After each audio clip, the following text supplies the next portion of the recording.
नमस्कार, मैं परिमल कुमार। बच्चों के लिए पर्यावरण में किस तरह की संभावनाएं हैं, इस पर बात करने के लिए हमारे साथ अजय सिंह हैं, जिनको रेल वाटरमैन के नाम से भी जाना जाता है। मैकेनिकल इंजीनियर हैं। वाटर सब्जेक्ट होता है सिविल इंजीनियरिंग का, लेकिन उन्होंने बहुत सारा काम किया है। तो किस तरीके से बच्चों के लिए संभावनाएं बन सकती हैं, क्यों ज़रूरी है, करियर क्या हो सकता है और कहाँ तक बच्चे पहुँच सकते हैं, इस पर बात करने के लिए सर आपका बहुत बहुत शुक्रिया कि डेमोक्रेसी से बात करने के लिए। नमस्कार, थैंक किस यू। तरीके से देखते हैं इन्वायरमेंट एज ए करियर, और बच्चों के पॉइंट ऑफ व्यू से अगर वो करियर बनाना चाहें तो क्या कुछ सुझाव आपकी तरफ से?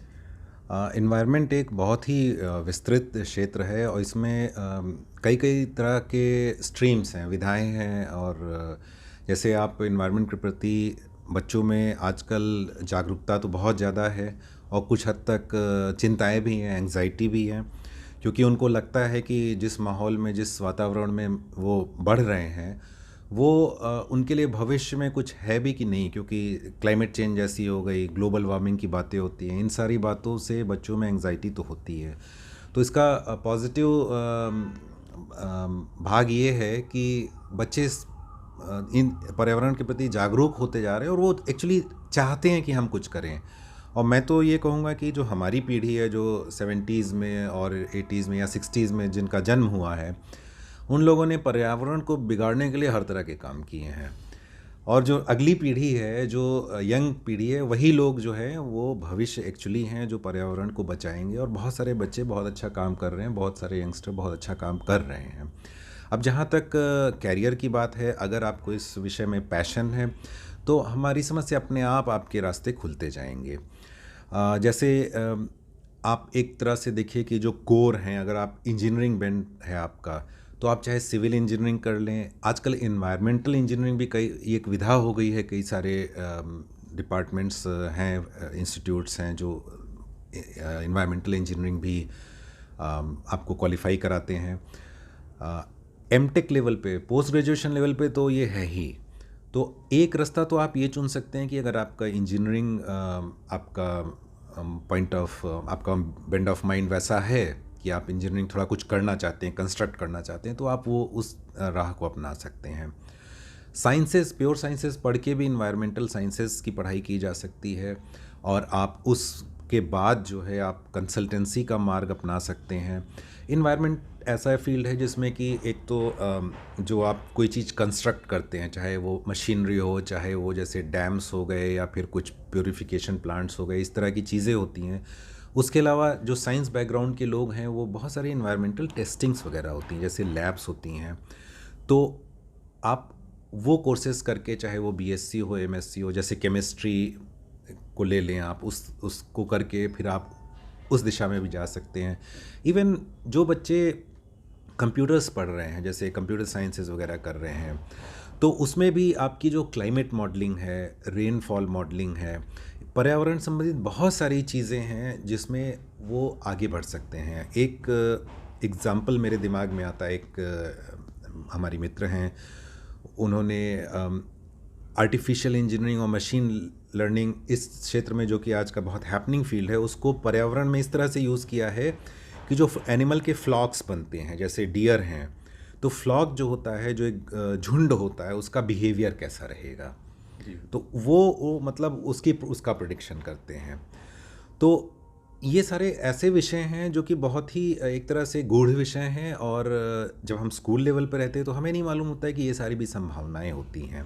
तो अगर बच्चा ये सोच ले कि मेरे को इन्वायरमेंट के बारे में कुछ ना कुछ करना ही करना है, तो धीरे धीरे जैसे वो इस पथ पे आगे बढ़ेगा, स्कूल लेवल पे, ग्रेजुएशन लेवल पे, पोस्ट ग्रेजुएशन लेवल पे, उसके बाद अगर वो डॉक्टरेट वगैरह करना चाहे तो उस क्षेत्र में भी जा सकता है। तो अपने आप दरवाजे खुलते जाते हैं, संभावनाएं अपार हैं। जैसे कि समस्याएं अपार हैं पर्यावरण के क्षेत्र में, उसी तरह संभावनाएं भी अपार हैं।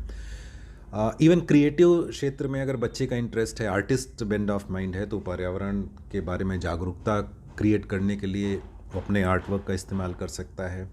इवन जैसे एडवर्टीज़मेंट वगैरह है, तो उसमें उसके लिए कोई स्टोरी लिख सकता है, स्टोरी बोर्डिंग कर सकता है। जैसा कि आपको मालूम, मेरा बेटा कॉमिक्स बनाता है, हो सकता है पर्यावरण पे एक कॉमिक्स बन जाए, या पर्यावरण पे एक नॉवेल लिखा जाए, कहानियाँ लिखी जाएं, हर तरह के ऑडियंस को ध्यान में रखते हुए। तो अगर किसी भी बच्चे को पर्यावरण के प्रति रुचि है तो उस रुचि को साथ लेके, और उसका बेंड ऑफ माइंड क्या है, बेंड ऑफ माइंड का जैसे कुछ बच्चों का थोड़ा मैं कहूँगा इंजीनियरिंग टाइप का बेंड ऑफ माइंड होता है कि वो कुछ बनाते रहते हैं, बिगाड़ते रहते हैं। तो अगर वो दोनों चीज़ को कंबाइन कर दिया जाए तो हो सकता है वो इन्वायरमेंटल इंजीनियरिंग पढ़ के कुछ ऐसा आगे अपना करियर कर सकता है। इवन जैसे मैं अजीम प्रेमजी यूनिवर्सिटी में एमए डेवलपमेंट के बच्चों की क्लासेस लेता हूँ, तो वो भी एक क्षेत्र है जहाँ पे बच्चे जो हैं इन्वायरमेंट और स्पेशली वाटर के बारे में पढ़ते हैं और जानते हैं कि उस क्षेत्र में क्या किया जा सकता है। बहुत सारे इवन एनजीओ सेक्टर हैं, वो बहुत अच्छा काम कर रहे हैं पर्यावरण के विषय में, ख़ासतौर से पानी को लेकर। तो वहाँ पे भी इन्वायरमेंट के कैरियर की संभावनाएं हैं। और इन्वायरमेंट ऐसा सब्जेक्ट है जो ग्लोबल सब्जेक्ट है, आप बाहर जाके पढ़ाई भी कर सकते हैं, बाहर जाके काम भी कर सकते हैं। भारतवर्ष में ही काम करने की बहुत गुंजाइशें हैं, बहुत संभावनाएं हैं। आप कुछ इस तरह से देखिए कि भारतवर्ष को अगर आप देखें तो जो हमारा लैंड मास है और जो पॉपुलेशन है, सबसे ज़्यादा इन्वायरमेंटली स्ट्रेस्ड अगर देश कोई है पूरे वर्ल्ड में तो वो हम हैं, इंडिया में हैं। इसलिए क्योंकि किसी भी और देश में इन्वायरमेंटल अगर लोड है भी तो लैंड मास बहुत ज़्यादा है। जैसे चाइना का एग्जांपल आप लीजिए, बहुत बड़ा देश है, तो वहाँ पे जो पोल्यूशन है, जो इन्वायरमेंटल कंसर्न है, थोड़ी डिस्ट्रीब्यूटेड है। लेकिन इंडिया में इतने सारे लोग इकट्ठे करके इतनी कम जगह में हैं, इतने कम लैंड मास में हैं कि यहाँ बहुत, मतलब ऐसा समझिए कि भारतवर्ष का युवा जो है, जो बच्चे हैं, अगर भारतवर्ष की ही समस्याओं को सुलझाएं तो यहाँ ही कैरियर की बहुत अथाह अपॉर्चुनिटीज़ हैं। एक चीज़ और समझना चाहेंगे, रेल वाटरमैन, थोड़ी सी अगर इसकी कहानी बताएं, जिसके नाम से आप जाने भी जाते हैं। जब तक आप रेलवे सर्विसेज में रहे, आपने बहुत सारा काम किया, तो रेल वाटरमैन का जो एक उपलब्धि जो जुड़ी साथ में, एक कह लीजिए सरनेम जो जुड़ा, वो कैसे मुमकिन हो पाया, वो अगर छोटी सी कहानी अगर बताएं। आप जैसा जानते हैं, मैं रेलवे मेरा कैरियर रहा है। मैं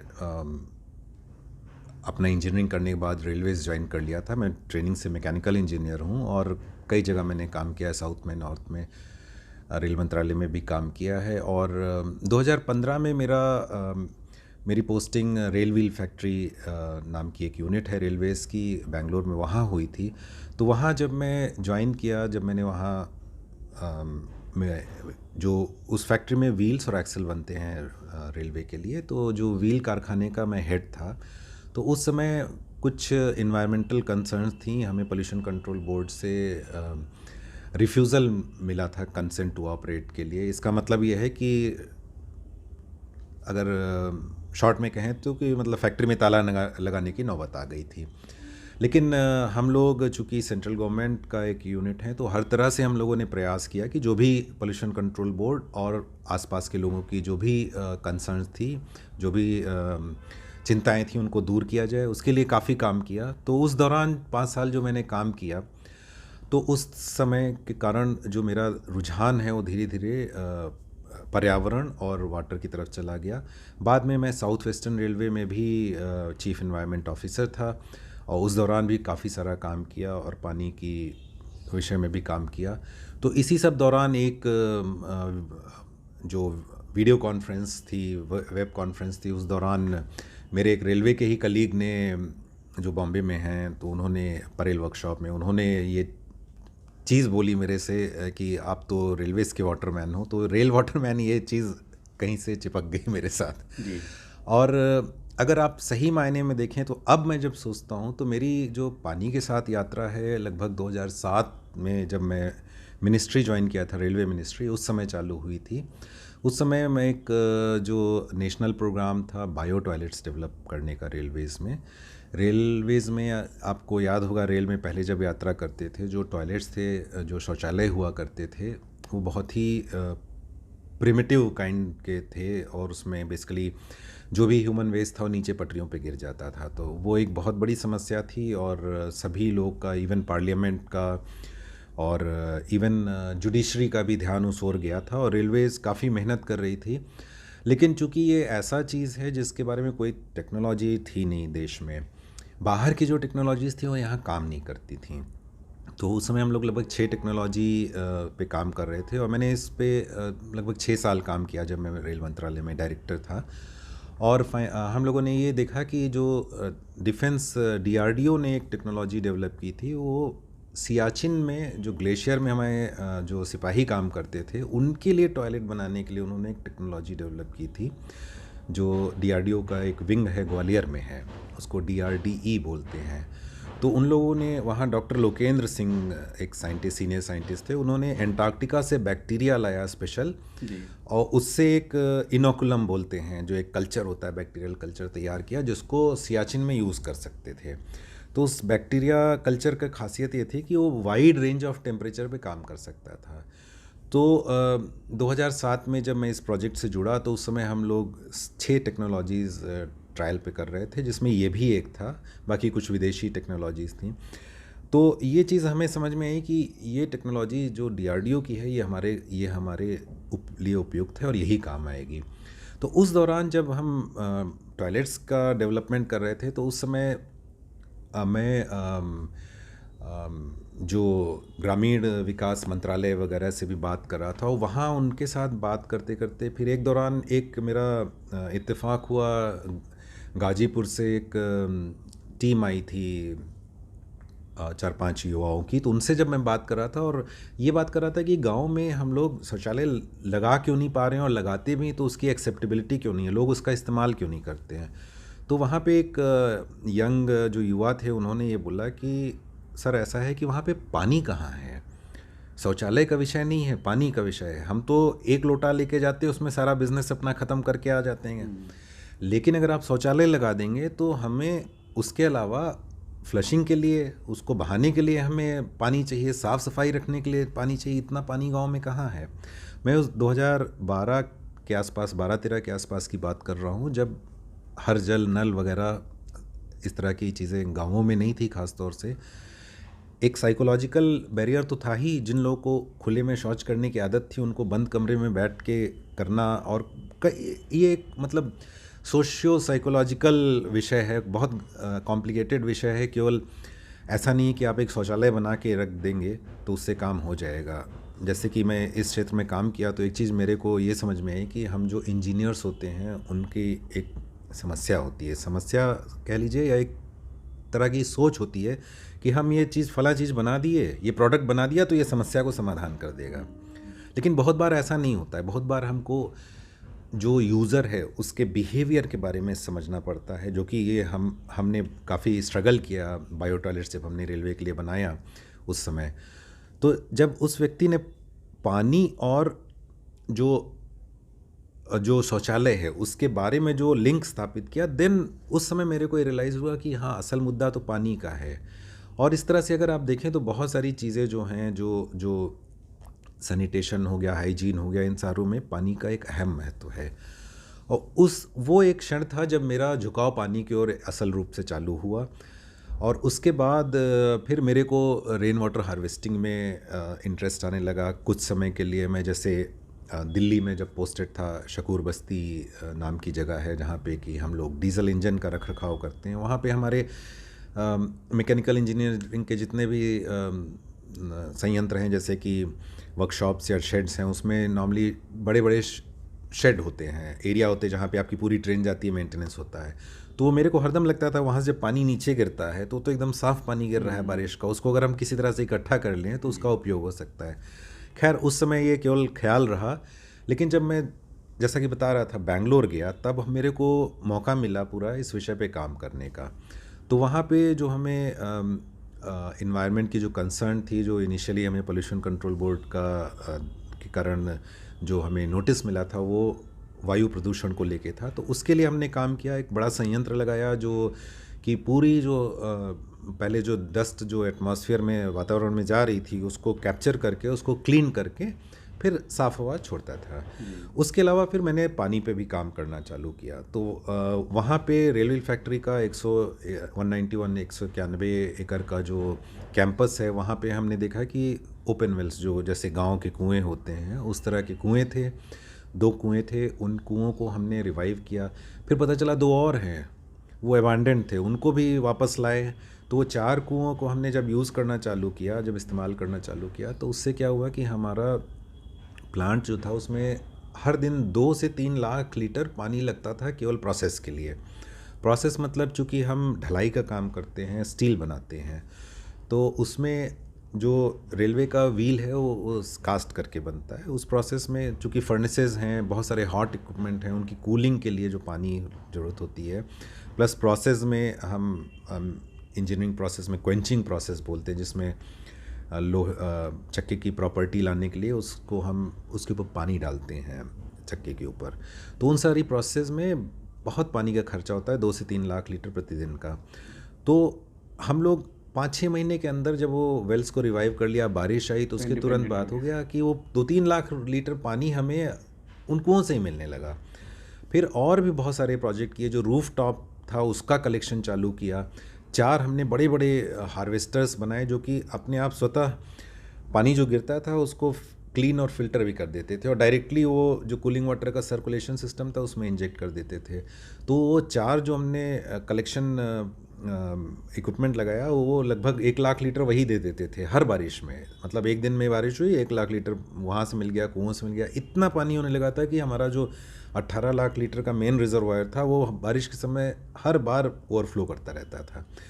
और वो पानी फ्लो के फिर वो लो लाइंग एरिया जहाँ हमारे कुएँ थे वहाँ चला जाता था, कुछ वहाँ एब्जॉर्ब होता था, और भी ज़्यादा पानी होता था तो फैक्ट्री के बाहर हमारे पीछे लेक्स हैं, तो उसमें अपने आप फ्लो कर जाता था। तो यलहंका में जो बेंगलोर आप जानते ही हैं, पानी में काफ़ी स्ट्रेस है वहाँ पे, तो वाटर स्ट्रेस्ड एरिया है। तो उसमें हम लोगों ने जो सारा काम किया उससे यलहंका का जो है वाटर टेबल भी बढ़ा।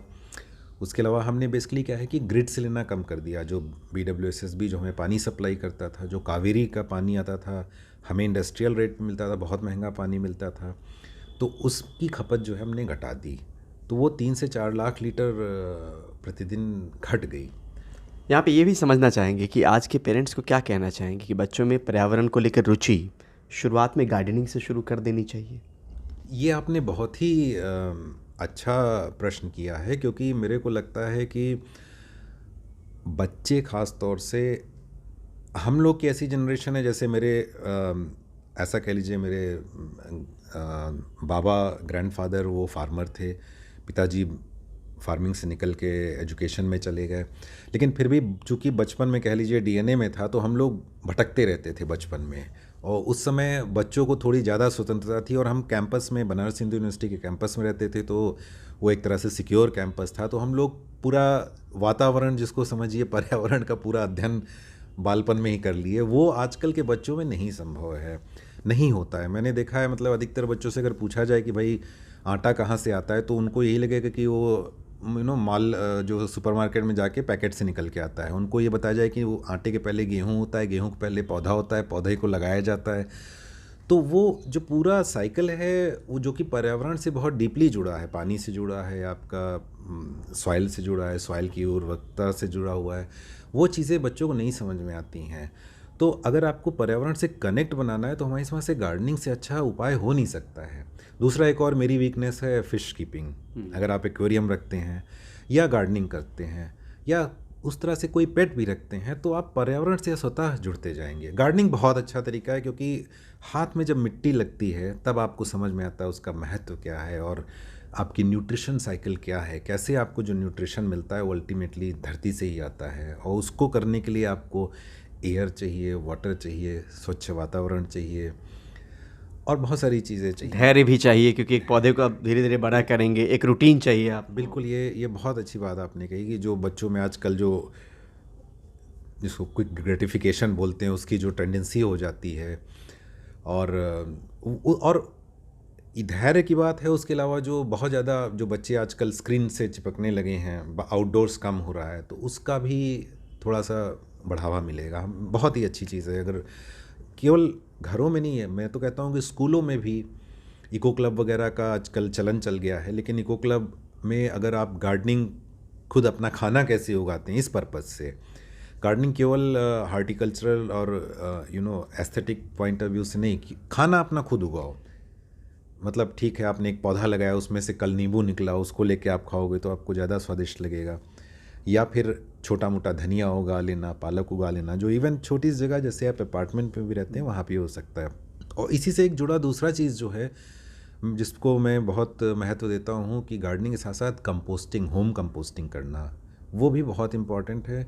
उससे दो चीज़ें होती हैं, पर्यावरण में आप गंदगी नहीं फैला रहे हो, जो कि सॉलिड वेस्ट मैनेजमेंट एक बहुत ही बड़ी समस्या है, वो कम होती है। दूसरा, आपको ये समझ में आता है कि प्रकृति जो है वो इस तरह से काम करती है कि एक ऑर्गेनिज्म, उसका जो वेस्ट होता है वो दूसरे ऑर्गेनिज्म का खाना होता है। जैसे हम ह्यूमन बींग्स हैं, हम तरह तरह का भोजन करते हैं, तो उसको बनाने में, इवन खाना बनाने के बाद जो वेस्ट होता है जिसको वेट वेस्ट बोलते हैं, उसको आप कंपोस्ट में बदल सकते हो, वो पौधों के लिए खाना बन जाएगा।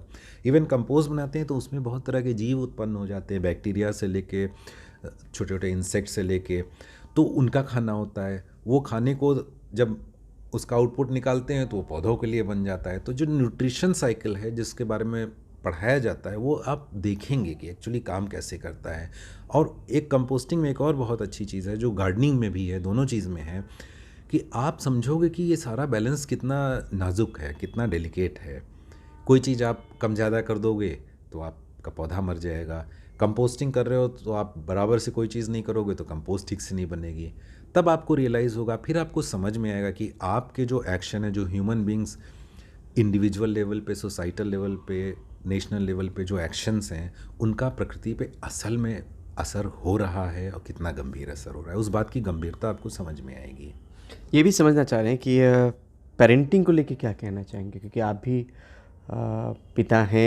पिता हैं तो आपने भी किसी तरीके से बच्चे को बड़ा किया होगा, आपके अनुभव होंगे, व्यक्तिगत अनुभव होंगे। अभी खैर जो करियर चुना है वो अपने आप में यूनिक करियर है। आप कैसे देखते हैं कि एक पेरेंट्स की भूमिका आप अपने नज़र से अगर देखें अपने बच्चे को देखते हुए क्या होनी चाहिए? परिमल, इस विषय पे तो मैं मोना के साथ, अपनी पत्नी के साथ बात करना चाहूँगा, लेकिन चूंकि आपने प्रश्न पूछा है तो मेरा नज़रिया ये है कि आई थिंक हम सभी लोग जानते हैं कि पेरेंट अल्टीमेटली फर्स्ट स्कूल होता है बच्चों का। जो घर है, पेरेंट्स हैं, वो पहले टीचर होते हैं, और बच्चे कुछ भी कह लीजिए सबसे ज़्यादा पेरेंट्स से ही प्रभावित होते हैं। तो पेरेंट्स का खुद का इंक्लिनेशन कैसा है, खुद की उनकी थिंकिंग कैसी है, क्या वो पढ़ते हैं, क्या वो देखते हैं, घर में वही माहौल बनता है और अल्टीमेटली बच्चा भी उसी में समा जाता है। मतलब अब मैं कोई स्पेसिफिक अच्छाई बुराई के हिसाब से नहीं, लेकिन आजकल आप देखें तो बच्चे छोटे, मतलब इवन टॉडलर्स हैं, स्क्रीन पे लगे रहते हैं। तो बच्चा तो प्रोग्राम होके, डिजिटली प्रोग्राम होके तो नहीं पैदा हुआ है। क्यों कर रहा है? उसने देखा है कि यही हो रहा है इसलिए कर रहा है। अब इसी बात को आप ये देख लीजिए कि आप गार्डनिंग करते हो, छोटे बच्चे को टॉडलर से ही आप लगा देते हो गार्डनिंग की, बेटा खेलो, उसको हाथ गंदे होने दो, कुछ करने दो, कपड़े गंदे होने दो, तो उसी माहौल से उसी तरह से बढ़ेगा। तो बिल्कुल पेरेंटिंग का तो अहम रोल है ही। इवन स्कूल सिलेक्शन हो, कहाँ पे बच्चे को भेजते हैं, कहाँ रहते हैं, सारे चीज़ जो हैं मैं पर्यावरण से ही जोड़ना चाहूँगा कि अगर आप उस हिसाब से देखें तो पर्यावरण के प्रति अगर रुझान बच्चे का है तो उसको आगे बढ़ाना ये भी पेरेंटिंग का एक अहम हिस्सा है। कि अगर बच्चा थोड़ा भी इंक्लिनेशन दिखाता है तो भले ही आपको जानकारी ना हो, लेकिन उसको आप थोड़ा थोड़ा नज करते रहिए, गाइड करते रहिए, खुद उस विषय में घुसने की कोशिश करिए, पढ़िए उसके बारे में।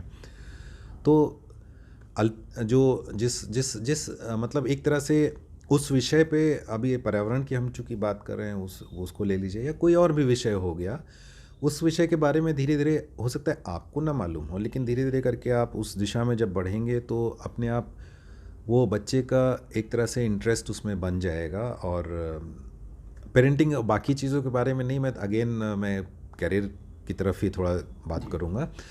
तो चाहे जो भी हो, जो भी विषय आपको खुद भी इंटरेक्ट करेंगे ज़्यादा, तो आप बेसिकली, आप जैसे आजकल ये बोला जाता है कि जो बच्चे निकलते हैं, स्टूडेंट्स निकलते हैं कॉलेज वगैरह करके भी, वो एम्प्लॉयबल नहीं हैं। तो इस विषय पे मेरा मानना ये है कि थोड़ा भ्रामक कोट है, स्टेटमेंट है, इसलिए क्योंकि देखिए, अगर अपनी आप जर्नी लीजिए, मेरी जर्नी लीजिए, हम दोनों लोग को, हमें मालूम नहीं था कि मैं बड़ा होके मैकेनिकल इंजीनियर बनूंगा या पर्यावरण पे काम करूंगा। आपको नहीं मालूम था कि जब स्कूल में रहूंगे कि जर्नलिस्ट बन जाऊंगा, एनडीटीवी में जी, जाऊंगा। वो पता ही नहीं था, वो तो बिल्कुल। ग्रेजुएशन तक नहीं पता था इस तो करियर के तो बारे में। तो कॉलेज या जैसे कोई डिग्री आपने की वो फट से आपको जॉब दिला देगी, मैं इस विषय पे बहुत ज़्यादा सहमत नहीं हूँ। क्योंकि देखिए अल्टीमेटली क्या है कि अगर आप देखें हर व्यक्ति इंडिविजुअल लेवल पे जो बच्चे से बड़ा होता है, स्टूडेंट लाइफ में जाता है, फिर वो एक तरह से एक्सीडेंटली या खुद ही एक्सप्लोर करता है। कुछ लोग खुद एक्सप्लोर करते हैं तो उनको क्लैरिटी रहती है, और ये चीज़ बहुत अच्छी मेरे को लगती है कि आजकल के बच्चों में इस विषय में बड़ी क्लैरिटी रहती है। मतलब मैंने ऐसे बच्चे देखे हैं जिनको बहुत बच्चियां देखी हैं कि भाई हमारी एक मित्र है, उनकी बेटी है, उसको मतलब 8th 9th से कि मेरे को पायलट बनना है, एकदम क्लैरिटी है। तो फिर उसको अगर पेरेंट्स गाइड कर पाएँ तो ठीक है, नहीं तो बच्चा खुद ही, आजकल तो कनेक्टेड वर्ल्ड है, खुद ही जान लेंगे कि उनको कैसे क्या चीज़ करनी है, क्या नहीं करना है। और अगर जुझारू बच्चा है तो अगर सामर्थ्य भी नहीं है, अगर पैसे का सामर्थ्य नहीं भी, तो वो अपने आप कुछ ना कुछ राह निकाल लेंगे। तो पेरेंट्स का रोल एज अ पेरेंटिंग मतलब ये है कि उनको सपोर्ट करते रहें। और कई बार हमें डाउट होता है कि बच्चा क्या करना चाहता है क्या नहीं, हमें इनहेरेंट अपनी जो एक तरह से डर होते हैं या वीकनेस होती है, तो हम सोचते हैं कि नहीं भाई तुम एक सेट चीज़ में जाओ तो कैरियर अच्छा रहेगा। लेकिन हमको थोड़ा सा आउटगोइंग वहाँ होना पड़ेगा, ये सोचना पड़ेगा कि नहीं, जो कॉन्फिडेंस होना चाहिए बच्चे में, ओवर कॉन्फिडेंस नहीं लेकिन कॉन्फिडेंस होना चाहिए कि ये कर लेगा, उसको उसी हिसाब से गाइड करें आप।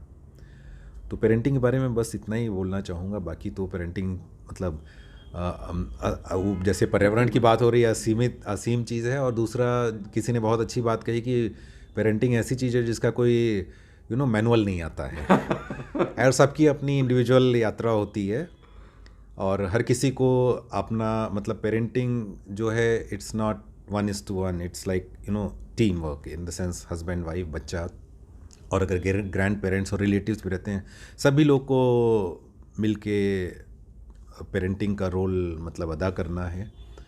गूढ़ विषय, गंभीर विषय, कभी लंबी बात करेंगे इसके बारे में, पर्यावरण पे ही अभी रहते हैं।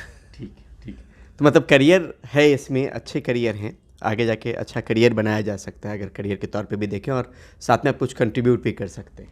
बिल्कुल अच्छा करियर है। देखिए मैं बच्चों की थोड़ी सी करियर काउंसलिंग भी करता हूँ, तो उसमें एक प्रश्न आता है कि भाई फला ब्रांच है, जैसे हम इंजीनियरिंग करते थे तो मैकेनिकल लेना है, इलेक्ट्रिकल लेना है, मेटलर्जी लेना है। तो ये चीज़ हम लोग जब कॉलेज में घुसते रहते हैं तो ये पेरेंट्स के दिमाग में भी होता है, बच्चों के दिमाग में भी होता है कि भाई फला चीज़ का स्कोप क्या है। पुराने वक्त में एक वक्त में कंप्यूटर का खूब चल रहा। बिल्कुल। तो मैंने मतलब अब चूँकि मैं फेंस की दूसरी तरफ हूँ, सब कुछ मैंने देख लिया है, एक अच्छा खासा कैरियर ख़त्म करके दूसरे कैरियर में अब मैं एंटर कर रहा हूँ, तो मैंने ये देखा है कि स्कोप विषय में नहीं होता है, स्कोप व्यक्ति में होता है। व्यक्ति को स्कोप क्रिएट करना होता है। तो ये चीज़ जो है, जैसे आप इन्वायरमेंट के बारे में बोल रहे हैं, मैं भी यही बोलूँगा कि अथाह संभावनाएं हैं। हम जब स्कोप की बात करते हैं, कैरियर की बात करते हैं, हमारा जो ट्रेडिशनल थिंकिंग का तरीका ये है कि भाई इंजीनियरिंग, डॉक्टरी, अब थोड़ा एक कदम और बढ़ के लॉ के बारे में थोड़ा आगे बढ़ने लगे। लेकिन अगर मैं बच्चों से जब बात करता हूँ तो ये बोलता हूँ कि दिल्ली मेट्रो के सामने निकलो स्टेशन पे, जो भीड़ है, क्या उसमें सभी इंजीनियरिंग डॉक्टर हैं? और सभी अगर इंजीनियर डॉक्टर हो जाएंगे तो सोसाइटी तो कोलैप्स कर जाएगी। आपके जैसे भी लोग चाहिए, अब कंटेंट क्रिएटर भी चाहिए, आर्टिस्ट भी चाहिए, सब लोग। अगर आप भीड़ को ध्यान से देखो तो उसमें हर तरह के लोग होंगे। तो हर व्यक्ति कैरियर का मतलब है कि आपको जीविका के लिए कोई साधन होना चाहिए। तो हर व्यक्ति जो आप है समाज में, जब आप सड़क पे चलते हैं, कहीं पे भी जाते हैं, तो कोई कुछ ना कुछ तो कर ही रहा है। अगर वो जो उसको जीविका का माध्यम है, उसकी मतलब वो ऐसी चीज़ हो जाए जिसमें उसको बहुत पैशन हो, इंटरेस्ट हो, तब उसको मतलब बहुत ही आनंद आएगा। तो आनंद के साथ आप जो भी करोगे वही आपकी अल्टीमेटली जीविका बन जाती है। तो कैरियर की जहाँ तक बात है, तो कैरियर अगर आप देखना चाहें तो पर्यावरण तो है ही। पर्यावरण जिसको बोलते पर्यावरण शब्द को ही ले लें तो इसमें अथाह संभावनाएं हैं।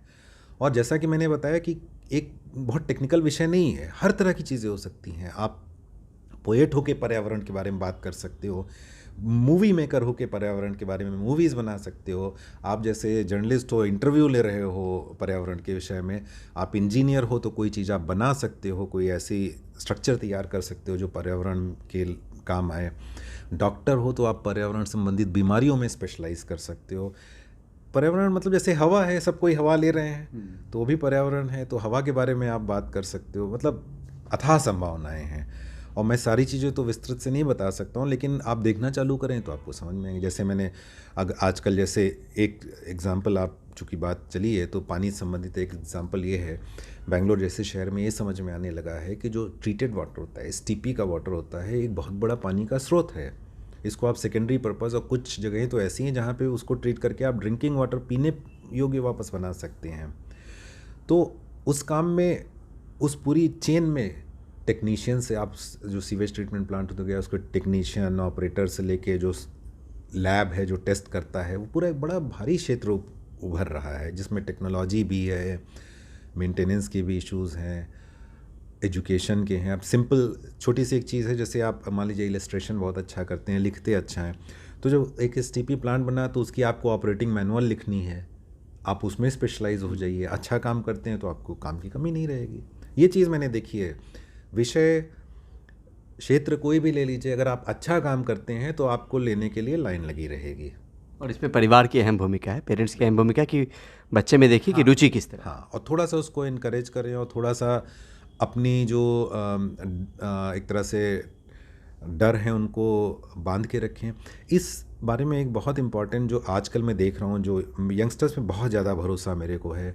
एक चीज़ मैं जो देख रहा हूँ, यंगस्टर के कारण, जो बच्चे हैं उनके, युवा हैं उनके कारण क्या हो रहा है, जो पेरेंट्स हैं उसमें इस बात का टॉलरेंस, इस बात की एक्सेप्टेबिलिटी बढ़ रही है कि फेलियर भी हो सकता है। जैसे आप नए क्षेत्र में जाओ तो जो चीज़ आप करना चाहो, हो सकता है पहली बार में आपको सफलता ना मिले, दूसरी बार में ना मिले, तीसरी बार में ना मिले, लेकिन आपको एक उम्र होते होते आपको इन सारे एक्सपीरियंसेस के बाद मैं तो ये कहूँगा कि आप कोई भी विषय पकड़ के चलो, 30-35 साल पहुँचते पहुँचते आप अपने को इस्टेब्लिश कर लोगे। मैं तो ये कहूँगा कि आप जो सरकारी नौकरियों के पीछे भागते हो, 30-32-35 साल तक एग्ज़ाम की प्रिपरेशन करते रहते हो, वो आपके जो सबसे प्रोडक्टिव, सबसे एनर्जी वाले टाइम होते हैं। किसी आप ऐसे चीज़ में लगाओ जो आपका पैशन हो, जिसमें आपको इंटरेस्ट आता हो, तो धीरे धीरे करके आप 30-35 तक एक्सपर्ट बन जाओगे, बहुत अच्छे से अपने को इस्टेब्लिश कर लोगे, और कैरियर और जो आजीविका के प्रश्न होते हैं ये सब रह ही नहीं जाएंगे। ठीक है सर, बहुत बहुत शुक्रिया सर, बहुत बहुत धन्यवाद, थैंक यू।